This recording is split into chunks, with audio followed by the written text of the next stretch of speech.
지금 이거 모르고 에어컨 틀면 손해입니다. 10년 에어컨 전문가에게 직접 물어본 전기요금 아끼는 법과 올해 정부 지원금 에너지 바우처 설명까지 이 영상 하나로 끝내세요. 영상 마지막에 총 정리해드리니 끝까지 봐주세요. 안녕하세요. 첫째 딸 TV입니다.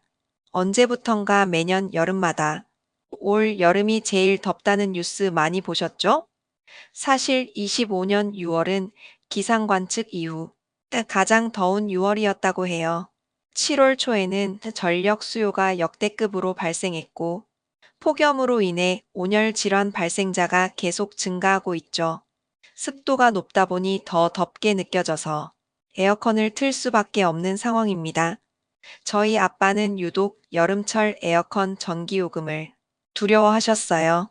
그래서 우리 가족들은 아빠가 계실 땐 참았다가 외출하셔서 안 계실 때 몰래 틀곤 했지요. 제가 결혼하고 나선 눈치 보는 것 없이 마음껏 틀었지만 틀면서도 사실 전기요금이 걱정되었어요. 하지만 이 방법을 알고 나서는 걱정 없이 마음 편하게 틀고 있답니다. 에어컨 AS 기사로 10년 넘게 일했던 남편 지인이 수리를 하러 갔을 때 이야기입니다. 기사를 부른 70대 할아버지는 에어컨을 틀어도 왜 이렇게 안 시원한 건지 고장났나? 생각하셨다고 해요. 기사님은 빠르게 문제를 알아챘어요. 첫 번째, 에어컨 바로 앞에 높은 장롱이 바람길을 막고 있었고, 두 번째, 바람 방향이 아래로 향하며, 세 번째, 필터는 3년간 한 번도 청소하지 않은 상태였다고 했어요. 필터 청소를 하지 않으면 냄새도 나지만 먼지 가득한 필터가 바람을 막고 있어서 자연스럽게 전기세는 폭탄을 맞겠죠. 가능하면 2주에 한 번 필터를 청소해 주시면 좋아요. 세척 방법은 필터를 미지근한 물에 세제를 풀어 부드럽게 씻고 깨끗하게 헹구어 그늘에서 완전히 말리면 됩니다. 또 많은 분들이 잘 모르고 하고 계시는 실수 중 하나인데요. 에어컨 바람은 반드시 위로 향하게 해야 합니다.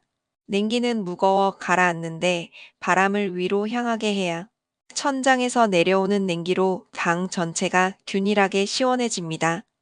그리고 외출할 때 에어컨은 무조건 끄고 나가시지 않나요?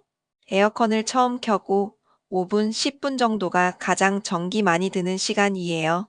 외출이 1시간 이내라면 꺼두지 않고 계속 켜두는 것이 유리합니다.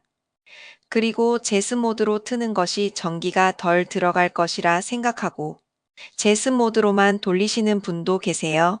제습이 조용해서 덜 드는 게 아니라 실외기가 똑같이 돌아가기 때문에 마찬가지라고 해요.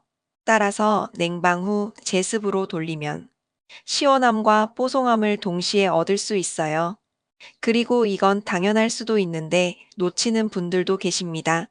햇빛을 막지 않고 에어컨을 틀면 시원해지는데 훨씬 오래 걸리며 전기 사용량이 훨씬 높다는 사실, 암막 커튼이나 블라인드, 열차단 필름 등으로 햇빛을 먼저 차단해주고 틀어주셔야 전기 사용량이 절반 이상 절감됩니다.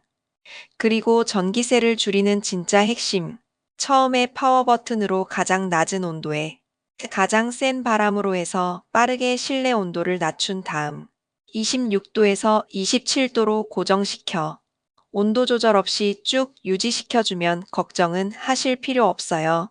에어컨과 선풍기를 함께 쓰면 훨씬 전기를 적게 쓰겠죠. 선풍기 전기요금은 아주 적게 나오므로 두 가지를 함께 써야 훨씬 효과가 좋습니다. 그리고 전문가가 꼭 강조하는 부분. 실외기 주변에는 아무것도 놓지 않아야 합니다. 최소 주변 50cm는 비워두어야 해요. 실외기에서 뜨거운 공기가 빠져나가야 하는데 못 빠져나가면 에어컨이 더 열심히 돌아가야 해서 전기 폭탄을 맞겠죠. 그리고 오후 2시에서 5시까지가 전기요금 피크 시간이라고 하니 이 시간을 피해서 전자제품을 사용하는 것도 방법 중에 하나입니다. 마지막으로 AI, 오토, 스마트 등의 버튼 보이신다면 이걸 꼭 눌러주세요. 에어컨이 스스로 온도, 습도 등을 다 계산해서 가장 효율적으로 작동해 줍니다. 처음 30분은 손대지 말고 덥다 생각되면 1도씩만 조절해 주세요. 단, 이 기능이 없는 모델일 경우엔 파워 모드로 먼저 틀고 어느 정도 시원해지면 27도 정도 유지해 주시면 좋습니다. 이번에는 2025년 에너지 바우처에 대해 설명해 드릴게요. 에너지 바우처는 정부가 전기요금을 대신 내주는 제도로 국민기초생활보장법에 따른 중위소득 30% 이하의 생계급여, 그리고 생계급여와 일부 차상위에 해당하는 의료급여, 중위소득 47% 이하에 해당하는 주거급여, 중위소득 60%에 해당하는 교육급여 수급자 중 하나에 해당하면서 동시에 65세 이상 어르신, 장애인, 6세 미만의 아기, 임산부 중 한 명만 있으면 신청해서 받을 수 있는 혜택입니다. 올해는 최대 70만 원까지 지원됩니다. 거의 감면되는 수준의 할인이니 꼭 알아보시고 신청해야겠죠? 전기세 고지서에서 자동 차감되거나 실물 카드로 직접 사용할 수도 있죠. 신청은 간단합니다. 주민센터에 가셔서 신분증 내고 신청서 작성하시면 됩니다.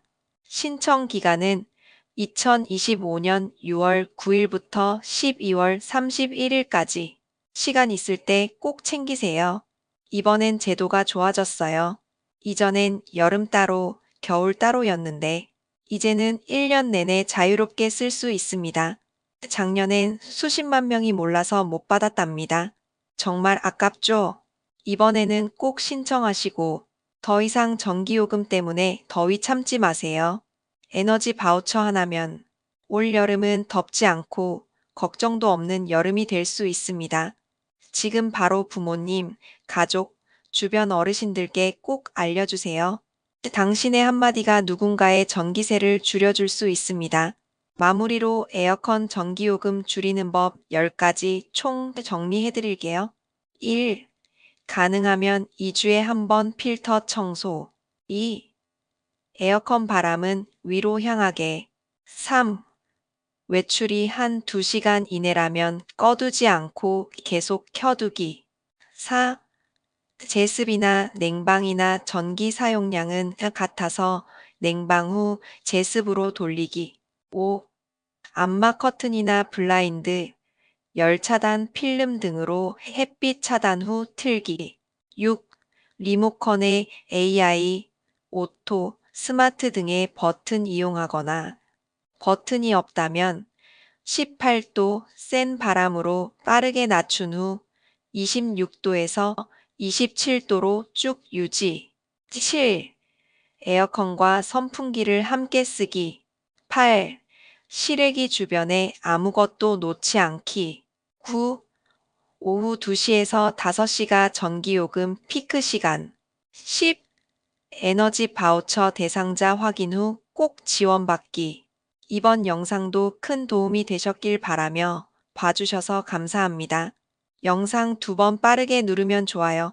구독 부탁드려요.